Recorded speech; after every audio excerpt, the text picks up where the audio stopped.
আমরা কথা তো শুনেছি, কাজও দেখেছি। বাট একটা বড় ধরনের একটা অভিযান দেখতে চাই। আবারও আমরা সুবহানাল্লাহ, আলহামদুলিল্লাহ বা ঈদ মোবারক বলতে চাই। এটার মেইন কারণ হচ্ছে কি যে যখনই ইসরায়েলের বিরুদ্ধে ইরান কোনো অভিযান চালায়, মুহূর্তের মধ্যেই সোশ্যাল মিডিয়াতে তা ভাইরাল হয়ে যায়। কারণ ইরান শুধু অভিযান চালায় না, বিশ্ববাসীর উদ্দেশ্যে একটা মেসেজও দেয় যে, "দেখো, আমরা চাইলে ইসলির সকল নিরাপত্তা সিস্টেমকে পুত করে, হ্যাঁ, যেইখানে আমাদের ঢুকা দরকার আমরা সেইখানে ঢুকতে পারি।" দর্শক, আরো কয়েকদিন পর আমরা দেখলাম যে নতুন করে আবার ইরান ইসলির বিরুদ্ধে তার যেই বড় ধরনের একটা প্রতিশোধমূলক অভিযানের কথা ছিল, সেইটার সর্বোচ্চ চূড়ান্ত প্রস্তুতি নিয়ে নিয়েছে।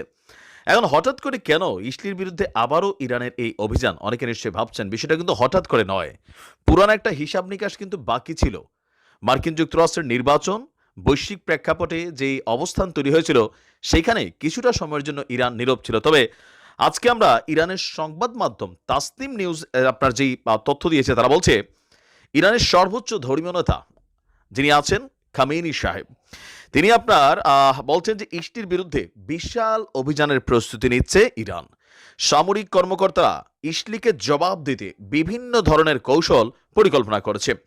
গত ২৬শে অক্টোবর ইরানে আপনার ৩ ধাপে যে অভিযান চালিয়েছিল ইসলি, এ নিয়ে অনেক তথ্য কিন্তু ইরান লুকিয়েছিল। মূলত ইরানের ২০০ ক্ষেপণাস্ত্র অভিযানের পর ইসলি পাল্টা অভিযান দিয়েছিল।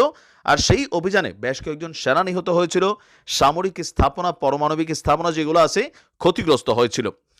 ইরানে অভিযানের পর ইসলির সামরিক বাহিনীর মুখপাত্র বলেছিলেন, ইরানে ইসলির অভিযান শেষ হয়েছে, তারা আর অভিযান চালাবে না। তবে ইরান যদি পাল্টা অভিযান চালায় তাহলে তারা পাল্টা অভিযান চালাবে। এখন আপনার আজকে ইরানের গণমাধ্যমগুলো বলছে যে ইরান তাদের শত্রুদেরকে একটা কড়া স্পষ্ট বার্তা দিতে যায়। কারণ লেবানন ইস্যুতে মার্কিন যুক্তরাষ্ট্র যেই ভূমিকা রেখেছিল, সামহাও আমি জানি না যে সেই শর্তের মধ্যে কি ছিল, তো সেটা নিয়ে একটা যুদ্ধবিরতির প্রস্তাব ছিল। ওদিকে ফিলিতেও একটা যুদ্ধবিরতির প্রস্তাব ছিল। কিন্তু সবকিছু গোছাইয়া ঠাস কইরা ইসলি কিন্তু পল্টি নিয়া তারা বলছে তারা আপনার এই বিরতি করবে না। এর পরবর্তীতে কি করলো?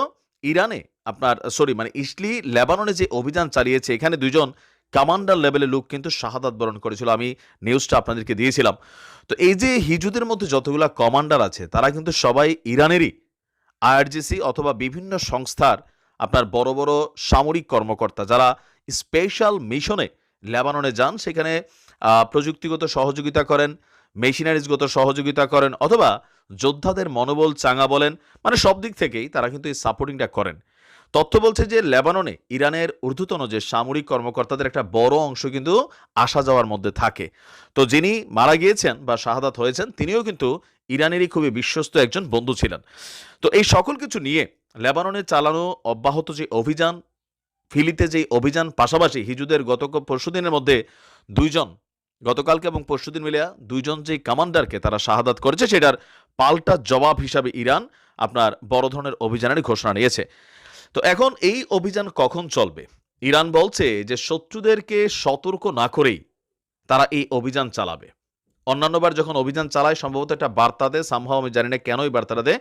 বাট এবার বলা হচ্ছে যে কোনো রকম পূর্ব সতর্কতা ছাড়াই ইরানের পতাকা যখন সেইখানে পড়বে তখন বিশ্ববাসী দেখবে। যদিও ইরানের এই ঘোষণার পর ইসলি আবার পাল্টা ঘোষণা দিয়েছে। তারা বলছে যে যদি ইরান পাল্টা কোনো অভিযান চালায় তাহলে ইসলিও আত্মরক্ষার স্বার্থে বা প্রতিরোধের স্বার্থে তারাও পরবর্তী সময়ে আবারও অভিযান চালাবে এবং কি সেটা নাকি হবে গতবারেরটার থেকে আরেকটু বড় আকারের। তো আমরাও দেখতে চাই কিসমে কিতনা দাম হ্যায়। ইরান এগিয়ে যাক, ভালো থাকুন।